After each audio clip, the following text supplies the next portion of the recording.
Hello there. My name is Vinicius, and I am a software engineer here at QA.tech. And I'm going to give you a quick walk through our product with some of our features and how to set them up and how the product works in general. So I have this very simple setup here, this project that I set up based on a V0 project. So it's nothing really fancy. It's just let's say a studio for newsletters. And this studio for newsletters is like nothing really fancy. It's just, to preview how newsletter would look. There are different templates you can use, and it has mobile and desktop. You can export the code, either HTML or React. And yeah, so very simple, very straightforward, nothing really fancy. But as you can see, there are some routes and some different click-throughs, and we also have an API that we can document, so we can call it via an API and all this kind of stuff. So very straightforward. But let's test test this vibe coded mess and let's see how it goes. So this is available as a Vercel project. So it's also available via this public URL. So it is fully accessible. And I already set up the project, but didn't generate anything. I didn't let it crawl. So let's let it crawl and get information. So I just very basic. Let's start creating the coverage needed for our app and navigate through our main page. Click around, exploring the different templates, and let's create some test cases to ensure all features are properly tested. So this is going to leverage that our chat agent can discover things, can analyze and understand the different parts of the website. So I already set up through the onboarding process. You will see that you can set up the project URL. So I'm already setting up that part already done. So now it already knows that it can access the project via this URL, Vercel's URL, and it will crawl and click around for me. So it's just grabbing, what it can find, and it will do its job. So far, there's no scenario added. It's just crawling. And it will discover, of course, the different pages. So we have, as it crawls, we have the main page. As I said, just go to the main page and click around. So it will discover what kind of elements there are in the page, what it can click, what it can go to. So you'll click around and start typing. And I didn't tell you what to do. I just said, go on, find out what we need to change, what we need to test. So it will find all of the different interactions that can be done, all the different sub routes from this one, and it will generate that for us. So you can see already that it has found some stuff. There you go. So crawl 2 pages, has newsletter, and has the main. I can so it only went for the first one for the newsletter, but it should give it a good enough idea. It doesn't know that the different pages have different templates, and they will of course change the structure. But it already knows that it can, access the template and change stuff. So it is proposing some tests based on what it saw. Select an open newsletter page, customize newsletter contents, toggle between desktop, mobile preview, export newsletter as code, change template from HTML editor. So it's all of that, and we can of course see the steps it's thinking about.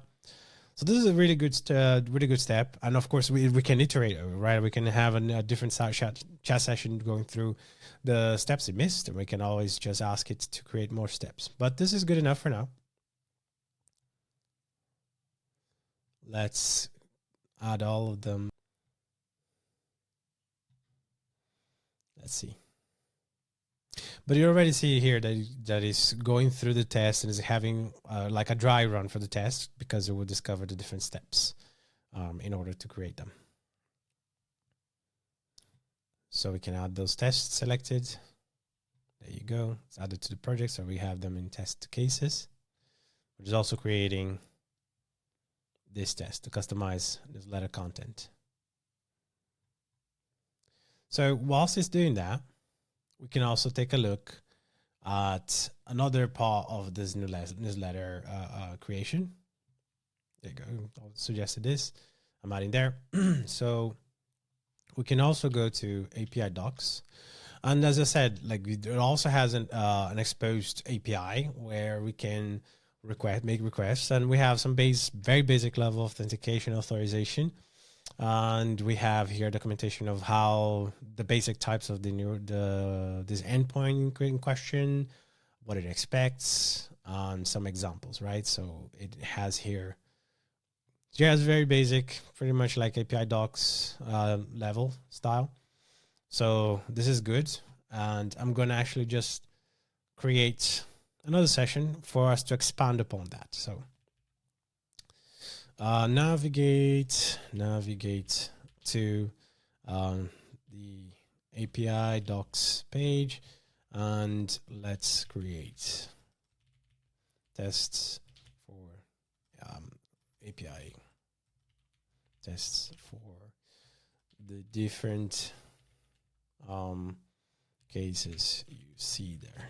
So you will do all of the discovery for me. So I don't have to tell you what to do. I don't have to tell you it has to set up API testing one way or another. It will, just with giving this route, it will analyze it and will discover the different kinds of API testing it needs to in order to create them. So right now, whilst this is running, it will ask me to confirm a couple of things. So, but whilst it's scrolling and discovering things, we already created some tests, and we can see them here. They're all active and they have already had their first run. So let's take a look at this one. So let's edit the test. We already have a first run through. So you can see that it goes through, and this is to customize the newsletter content. So this one is to customize the newsletter content, and it's going through the different parts. Let's see, it changed. There you go, changed to a test, and so that the test reflected in here. So for any test case, we have two very important sections of that. And the first one is the goal. Again, this was entirely generated by the chat agent, so it defined what the goal would be, and you of course can change and save. So verify that the user can edit newsletter content and see the changes reflected in the live preview. So that's the goal, because of what I said, right? Like in the chat we had, I mentioned that to the agent. So let's go back here. On the chat session, let's just refer back to what I said. So navigate to main page, click around, exploring different templates, and let's create some test cases to ensure all features are properly tested, right? So I'm asking it to ensure that all features are tested, and it can see that if you change in the field, it will reflect on the preview. So it created this goal. And you can see there is an expected result, right? All content changes, edition, date, lead story are immediately visible in the live preview. So it has the different steps. Of course, you can reorder them if you feel like it. You can delete them, you can edit them, and you can also generate more or regenerate it entirely. So if you erase all of this and regenerate, it's gonna go and do another dry run based on what it sees here and regenerate the steps just the same. Of course, like it might try to input different things, but the goal and the expected result is the driving force for every test. So within every test, the agent will try to understand what's going on. So the first run of this test, there is no steps, so it doesn't necessarily have anything like set in like in the terms of what it needs to do. It just knows the parts that it needs to achieve. But now it's going and clicking around for the first time and understanding how to interact with the page based on the given goal and the expected results, how to reach the expected results. And is interacting around it, and there you go, finished interacting, and now it's evaluating and it'll generate the steps for me. There you go. So evaluated, made sure that it could succeed based on the goal and the expected result. And now it will give me the generated steps. I can also just generate steps myself manually. If I don't like, I can either add more stuff. So click on dispatch, this letter template, enter the value, etc. And it's pretty straightforward in this one because it's purposely a very small one, because of course those the larger the scope, the more time it'll take, and it's always good to keep tests concise. But now to the interesting part about the API tests, right? So it made sure, so it crawled, it found the different parts, so it found the API docs and all of the different parts that it needed to. And then it's now telling me that it's discovered that there is an API sendout, that there is a bearer token to be sent. The templates are available are those, and the export types. So it's now creating 5 different test cases. Created a configuration. Let's see. There you go. The header, the post. So test case loaded, 5 enabled, 5 draft. So now it's asking me, okay, test case to create. Would you like me to proceed in creating API tests? Yes. Let's proceed and create them. I'll set up. Okay, so I was saying also, like, it will set up the configurations. So it already discovered everything needed. So now I will create the configuration it needs, because of course the agent needs to remember there is an authorization header to send and what method is to use. So the agent will try to remember that. And one way that we can allow the agent to remember this particular set of information to make sure that it always uses the same is what we call a configuration, because it will always fetch the same data. So let's say there is a login, or any kind of authentication needed, and if you want to inject something, the configuration is the way to go. So right now it's configuring the different configurations needed. So it's making sure that every single one of the endpoints have its own configuration, which is a bit, in this case, is going a bit above and beyond, I would say, because they are reusable, but the agent is trying to make sure that there is not going to be any crossover, which is valid. Yes, so suggested test cases, we have them all here in front of us. We can create them. Whilst it's creating those test cases for us, we can check what else we have here. So those are active right now. So as you can see, I can convert them to draft, but they are currently active. So they are now generating those as well for us, which is the API tests. But now we have all of those test cases here available for us to make sure that we have good coverage.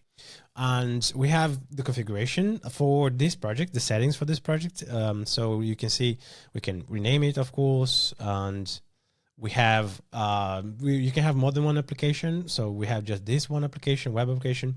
One very important thing is this one only has the production environment, the default environment, but we can of course create preview environments. So you can have if you have your preview environment, which you should in order to be able to activate certain features, for instance PR testing. It's always good to have preview environment, but because I'm using Vercel, it always has a preview environment attached to it for this particular environment. I just can't give it the URL because it's dynamically generated. But if you have your preview environment or staging environment where you merge things before, for testing and before going to the actual production site, this is how you would configure your preview environment. So you can add here, and the agent will know to create tests for that. So those are the configs that our agent created. So you can see that it created our bearer correctly, and it created some. So this is why the agent went above and beyond. So he wanted to create configs for the body as well. There you go. So this is why he went all the way there. So he wanted to make sure that he had the right config for every single one of the endpoints, which is, again, it's going a little bit above and beyond, but it's making sure to try and have as much reproducibility as possible, which is good. We also have different integrations. We have, of course, the one that I'm using here, and I will show you in a minute, which is the GitHub app. So you can review PRs and continuously improve your coverage. So now I believe we have had enough time. There you go. Those are created. And we actually have a few errors here for 400 errors, missing required fields. Okay, so let's try This one is actually, it's going to be very interesting. Let's add all of those to the project, first of all. But this one will be an interesting one. So it is trying to call the API. Let's take a look at how it called the API for this. So it is using the bearer. That's correct. So the content there right here is empty. We did see a little bit about it. So we did see that a little bit on our configuration. I noticed that our contents were empty. So here's what we can do. Some of the tests have failed because the content for the request, the content property for the request body is currently empty. Pay attention to the API spec in the docs page and update those tests. So let's see how it deals with that. So right now I'm calling attention to the agent. It tried to create a test with no content. So we can also fix here as well. So call the feature highlight template, config, and verify the successful response. Config. But yeah, so this one is not going to know from this, but we could say like config needs to have this and this value. So let's take a look here manually ourselves. So let's see how the API will do. Let's open up. There you go. This one. So let's open up here. So this is the newsletter, right? Let me just have a second look. It's trying to call the highlight and call feature highlight template. Okay, feature highlights. So let's take a look. Template newsletter, welcome, feature highlights. So title and description is required for the content. So let's take a look here. So call the API config and use the following content. So let's say title test from QA.tech and just make sure it's valid, and description is testing from the edit page. So there you go. So it should create this, and I'll save and run, and let's see. So now it's going to run and call the API. I manually updated this, but we are also asking the agent to update the tests, but I manually updated this one. So let's see. Call the API.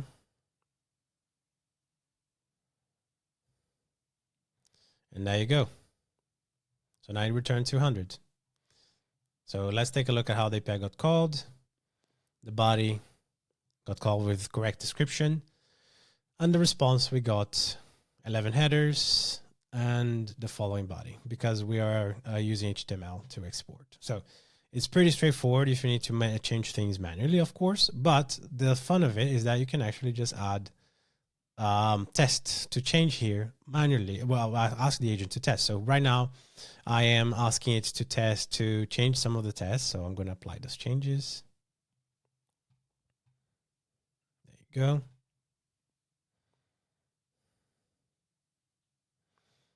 And it's going to continue and update the tests. So it's updating this, get started and export, feature highlight. Okay, that succeeded. It's going to rerun this one. So you can see that the agent is doing my job for me as well. As I wanted to show that we can do manually in case we want to just take over, but of course you can just iterate over in the chat and have it doing for you. So whilst it is doing, now it succeeded in all of them because it correctly saw that we have to check respect the content type for the attribution there. So it included everything we needed. Now all the test passes. That's really good. Now, one of the key aspects of code is that evolves over time, right? So Whilst we were doing here, I actually let V0 create a branch for me, because of course it's entirely vibe coded for the demo purposes, but it did indeed duplicate a lot of code. No surprises there. But I asked it to move and consolidate the features for both the API, the sendout, and the actual page into one single output file, so we can use both for both the endpoint and also for our page. And it did just that. So let's see, instead of me trying to test it out, I just am going to publish the PR. So I have this consolidate API. So a consolidate API code. I'm going to publish to a preview, publish now. So let's take a look at the build itself. And this should actually give me a PR. So if I refresh this page, I have two branches. So I have consolidate API code. Let's take a look at this. 2 commits ahead. There you go. Let's create a pull request.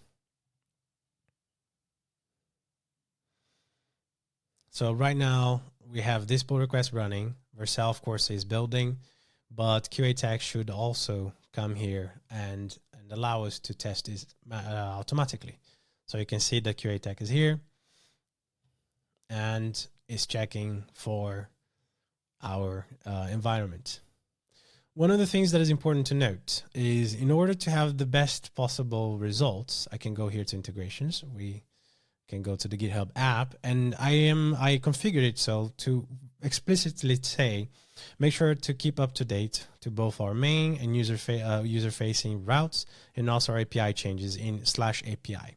So I'm ensuring that the agent this is the context for the agent, right? Like, it's not, don't just test our user-facing part. I want you also to test our APIs, because sometimes API will change. In this case, it was both, right?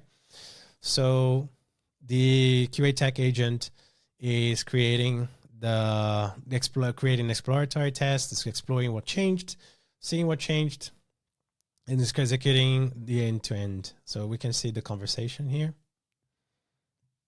And it's going to report back to the PR with what it found. And of course, this is how you're going to create your smoke tests, and this is how you're going to ensure that the coverage is always respected, and you can add more stuff. So right now we can see how it goes here, and it says that some things got changed, and it will create the appropriate tests. So this is brilliant, because now I already have the routes in test, and I already have the test for the page. So what it's going to do is it will run the test and make sure that everything is still passing.